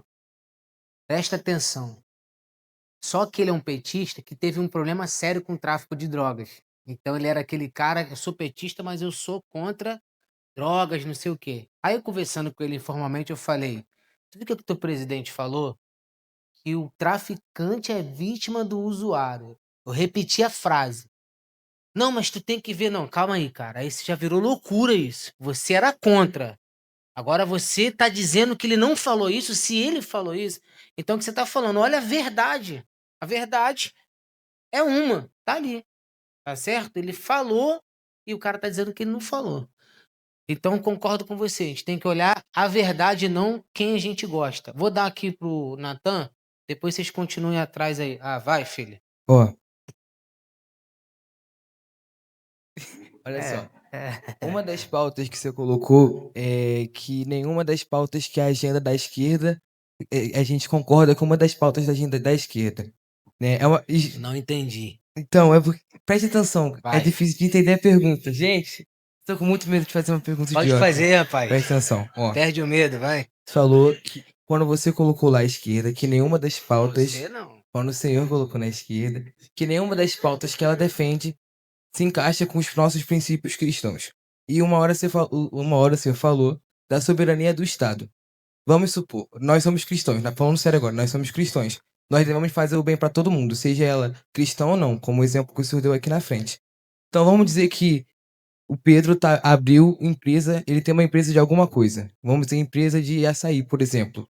E aí eu vou e decido abrir uma empresa também. Só que a minha empresa gera uma concorrência tão grande que acaba atrapalhando a vida financeira dele. Então, eu sendo cristão, vivendo do meu próprio fruto, atrapalhar o sucesso financeiro dele, eu teria parte da culpa. Agora, quando o Estado se intromete nas nossas vidas. Vamos dizer que a gente gerou essa concorrência e o Estado coletou o dinheiro de nós dois. E ele divide de forma igual pra gente, pra não ficar nem bom pra mim, nem ruim também pra ele, com alguém bom no poder. Porque o senhor falou que nós temos que escolher pessoas boas para governarem. Então, se nós, como os cristãos, escolhemos alguém bom pra governar, e essa pessoa que tá no poder fazer o certo, mesmo se intrometendo na nossa vida financeira, pra dividir de forma certa e a concorrência não atrapalhar a vida do próximo. Ah, uma pergunta inteligente. Calma aí que eu vou responder esse rapazinho. Não sei perguntar. Não, mas foi inteligente, foi inteligente. O que acontece o que acontece é o seguinte: quando você entende que o governo vai distribuir igualitariamente, isso é uma ingenuidade sua. Sabe por quê? Porque ele não vai fazer isso. Em nenhum lugar do mundo, isso é história, o socialismo, o comunismo deu certo. Com essa filosofia aí, de o Estado governar e distribuir para todo mundo. Em todos os lugares da humanidade em que o socialismo e o comunismo se estabeleceu, houve miséria, desgraça, favorecimento de alguns e desfavorecimento de outros. Entendeu? A ideia é eles fazerem a gente acreditar nesse enredo, mas na prática não é assim. Na prática, o ministro do STF, chamado Flávio Dino, que é comunista, tem um carro de 400 mil reais. Essa é a prática. E ele é comunista. 400 mil. Na prática, o pai dos pobres, que é o nosso presidente, o filho dele é milionário. Qual é a qualificação que o filho dele tem? Você é meu filho, você trabalha na escola, carrega cadeira, carrega pedra, você não manda em ninguém na escola e todo mundo manda em você. Então é meu filho. E o filho dele? Então, assim, a filosofia é legal, mas na prática é o quê? O poder na minha mão. Eu dou para quem eu acho que eu tenho que dar. E no final, você fica na miséria e eu fico no poder. Entendeu? Na prática, eles não fazem isso. Se fosse, glória a Deus. Agora, vamos supor que eu vou na tua linha agora. O governo vai dividir igual para você e para o Pedro. Você vai ganhar 1.000 e o Pedro vai ganhar 1.000. Só que o Pedro, com todo respeito, tá, Pedro? O Pedro acorda 1h da tarde, Natan. Que hora você acorda lá em casa? Fala aí pro povo ouvir. Não. Normalmente. 6 horas da manhã você acorda. 6 e pouco da manhã eu já tô mandando mensagem no seu telefone. Levanta. Vambora. Não sei o que, vambora. Só que o Pedro acorda 1h da tarde. Sabe o que o Pedro faz 1h da tarde? Coça a cabeça, escova o dente, vai jogar videogame e você tá lá comigo em cima de você. Curso de espanhol, não sei o que, vamos pra obra. No final do mês você vai ganhar 1.000, o Pedro vai ganhar 1.000. Tem justiça nisso? Cadê o mérito dele? Quando eu não brigo para conquistar alguma coisa, eu nunca vou valorizar isso. Por isso que hoje você trabalha comigo e eu não te dou mole. Porque o dia que Deus te der muito, que vai te dar, você vai valorizar tudo que você está conquistando agora. É assim que funciona. É assim que eu te ensino. E aí, se você ganha 1.000 reais sem fazer nada, você vai valorizar o quê? Nada, pô. Então, o socialismo e o comunismo, no afã de dar igualdade, você premeia o preguiçoso, pô. Você premeia o preguiçoso. Tá compreendendo? Vou dar um exemplo do jiu-jitsu, que é a nossa praia. Olha você e olha o Isaac treinando. Você tá entendendo o que eu tô falando? Quem é que tem mais o mérito? Então, é quem treina mais, pô. É quem treina. Então, se a vida fosse igual ao jiu-jitsu, seria muito lindo, porque só é campeão quem treina. Tem jeito, não tem pra onde correr. Pode gostar, pode ter a faixa que for, pode ter 300 mil graus. Se não treinar, vai tomar carro, pô. É isso. Uma DR aqui um pouquinho, né? Quem mais? Vai. Ó, tá acabando o tempo, hein? Acho que já até acabou o tempo. Quem é a última? Israel, ó. Eu queria parabenizar aí pela coragem tua. Tem que ter muita coragem pra fazer isso. Ó, esse cara que tá falando no microfone aqui, fica em pé, Israel. Esse cara ali, ele tinha uma barbearia. Você era bebê. Eu fiquei desempregado. Cheguei na barbearia dele e falei: me ensina a cortar cabelo que eu tenho um filho pequeno em casa. É ou não é, Gel? Foi mesmo. E eu ficava cortando o cabelo dele pra poder levar a tua farinha lá. Que hoje ele tá aí, ó. Vai, Gel, manda aí. Eu tenho muita coragem pra fazer isso, porque é um tema muito sensível. Inclusive, tu falou assim, a garota teve um namorico e teve a família queria apoiar ela a tirar e ela não tirou e tudo mais, mas é uma situação, como tu falou, é um namorico. Aí eu conheço gente que tentou tirar a vida 3 vezes por causa do estupro, tentou se suicidar 3 vezes, por não ter dinheiro não conseguiu abortar, a criança não é aceita, a família é uma desgraça, por causa que é um tema muito sensível, te falando. Eu não apoio, só falando isso, eu não apoio. Mas é Pela um tema fé, sensível, eu a sei. gente crê que não se deve apoiar, só que é uma questão muito sensível. E a outra situação é onde a gente consegue botar um limite no que a gente ouve, porque, por exemplo, o PT, a esquerda no caso, eles disseminam uma fala lá, ao vivo. Mas por que eles fazem isso? Porque eles sabem que, assim, aquilo não vai funcionar, ele não vai conseguir fazer uma lei daquilo ali.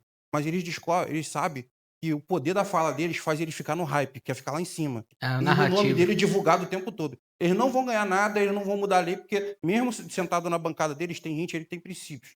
Então, assim, a minha pergunta é, até quando você acha que o limite, vai ter que pôr limite naquilo ali, por exemplo, de ouvir e não acreditar em tudo que é dito? Porque, assim, eles falam, mas eles só falam assim, que besteira a gente vai falar hoje? Porque a gente tem que falar uma besteira para se manter no alto.